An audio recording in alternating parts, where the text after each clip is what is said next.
ঘটনার 3 দিন পরেও আনন্দপুরে মুখ্যমন্ত্রী না যাওয়া নিয়ে প্রশ্ন তুলেছেন অধীর চৌধুরী।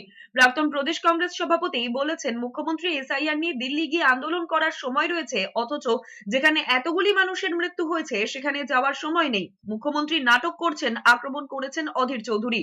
বিরোধীরা গেলে সত্য উদ্ঘাটন হবে, তাই নাজিরাবাদ যেতে বিরোধীদের বাধা দিতে 163 ধারা কার্যকর করা হয়েছে।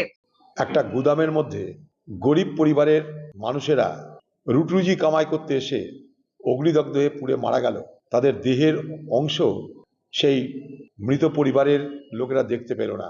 সেই জায়গায় দাঁড়িয়ে দমকল মন্ত্রী তার দেখা নাই, আর বাংলার মুখ্যমন্ত্রী তার দেখা আছে, দিল্লিতে দেখা আছে। তিনি দিল্লি যাচ্ছেন, তাই নাজিরাবাদ যেতে পারেননি। মুখ্যমন্ত্রী নাটক করছেন বলে আক্রমণ করেছেন আইএসএফ বিধায়ক নওশাদ সিদ্দিকী। বলেছেন, এই রাজ্যে সরকার নয়, সার্কাস হচ্ছে। কোর্টে গিয়ে বিরোধীদেরকে মিটিং মিছিল বা যে ধরনের ইনসিডেন্ট যেখানে হচ্ছে সেই জায়গায় পৌঁছাতে হচ্ছে। মানে বিরোধীদেরকে এনতান প্রকারে আটকাতে হবে। আপনারা জানেন 144 বাঙড়ে পঞ্চায়েত ইলেকশনের পরে তখন 144 ছিল, এখন 163 হয়ে গিয়েছে। তখন 144 ছিল, আটকানো হয়েছিল। তো আমি বিধায়ক, আমাকে আমাদের বিধানসভায় ঢুকতে দেওয়া হচ্ছিল না। যখন আমি কোর্টে এসেছিলাম তখন কোর্টে এসে বলছে 144 আমরা তুলে নিয়েছি। এটা সরকার চলছে, এটা সার্কাস চলছে।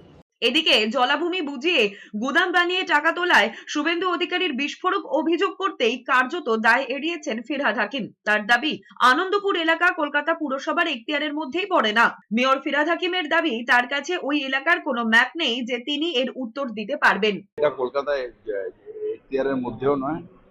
আর এটা নিয়ে আমি সেদিনও বলেছি, আপনারও আজকে বলছি যে আমার কাছে কোনো স্পেসিফিক এটার ম্যাপ নেই যেটা নিয়ে আমি কোনো উত্তর দিতে পারবো।